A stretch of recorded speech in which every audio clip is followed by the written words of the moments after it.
चरखी दादरी में जिला कांग्रेस कमेटी के सहयोग से ओबीसी कार्यकर्ता सम्मेलन का आयोजन किया गया, जिसमें बड़ी संख्या में कांग्रेस पदाधिकारियों, कार्यकर्ताओं और ओबीसी समाज के लोगों ने भाग लिया। सम्मेलन में संगठन को बूथ स्तर तक मजबूत बनाने और सामाजिक न्याय से जुड़े मुद्दों पर चर्चा की गई। कांग्रेस नेता मनीषा सांगवान ने भाजपा सरकार पर महंगाई, बेरोजगारी और किसानों के मुद्दों को लेकर निशाना साधते हुए कहा कि ओबीसी समाज को पर्याप्त प्रतिनिधित्व और अधिकार मिलना चाहिए। नेताओं ने कार्यकर्ताओं से गांव-गांव तक पार्टी की नीतियां पहुंचाने और संगठन को मजबूत करने का आह्वान किया। ग्राउंड जीरो न्यूज के लिए चरखी दादरी से पुनीत श्योराण की रिपोर्ट।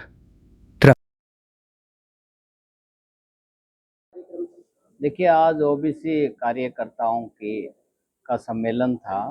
दादरी जिला का, और उसमें दोनों जो विधानसभा क्षेत्र हैं उनसे सभी ग्रामीण आंचल से और शहरी आंचल से सभी लोगों ने उसमें बढ़ चढ़ करके भाग लिया, और लोगों में बड़ा भारी उत्साह है। पिछड़े वर्ग के लोगों की जो कांग्रेस पार्टी की बात है, हमेशा कांग्रेस पार्टी का इतिहास रहा है। कांग्रेस पार्टी ने पिछड़े वर्ग के लोगों को मुख्य धारा में रखा है, और पिछड़े वर्ग के लोगों ने कांग्रेस पार्टी को मजबूत करने का काम किया है। जो भी आज तक की नीतियां हैं, जो पिछड़े वर्ग के हित की बातें हैं, वो नीतियां कांग्रेस की सरकारों द्वारा ली गई, और कांग्रेस की सरकारों द्वारा ही धरातल पे उनको लागू किया गया। पिछले जो 11 साल और 12 साल 12वां जो बीजेपी का चल रहा है, उसमें किसी एक भी कोई ऐसी योजना नहीं बनाई गई, ना ही लागू किया गया जिससे पिछड़े वर्ग के लोगों को फ़ायदा पहुंचता हो। चाहे आप शिक्षा के क्षेत्र की बात करें, स्वास्थ्य के क्षेत्र की बात करें, या आप किसी भी सेक्टर की बात करें, उन सारी बातों पे बड़ा मंथन हुआ है। और लोगों में कांग्रेस पार्टी को, और हमारे जो नेता प्रतिपक्ष हैं आदरणीय श्री राहुल गांधी जी, उन्होंने जो पिछड़े वर्ग के बारे में जो बातें कही हैं कि इनकी जितनी इनकी संख्या, उसी तरह से इनको भागीदारी मिलनी चाहिए, सामाजिक न्याय और समानता की बात होनी चाहिए, आर्थिक सशक्तिकरण की बात होनी चाहिए, पिछड़े वर्ग के जो बच्चों की जो आने वाली पीढ़ी है उसकी शिक्षा सुविधाएं मुहैया कराने की बात है, और राजनीतिक भागीदारी की बात जो उन्होंने कही है, और उसी के आधार पे उन्होंने जातीय जनगणना की मांग की थी, जो कि भारतीय जनता पार्टी नहीं करवा रही।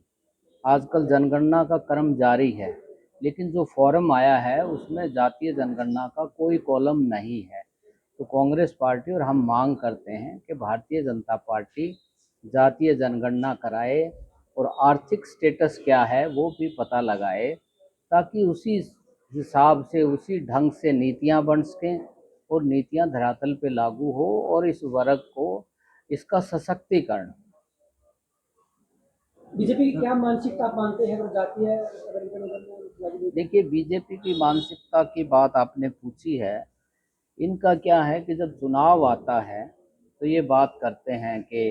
हर वर्ग की बात करेंगे, और ये चुनाव को जात पात और धर्म के आधार पे लेके जाते हैं, या क्षेत्र के आधार पे कोई न कोई इशू उसको लेकर के। होना तो ये चाहिए छत्तीस बिरादरी के हित में क्या है,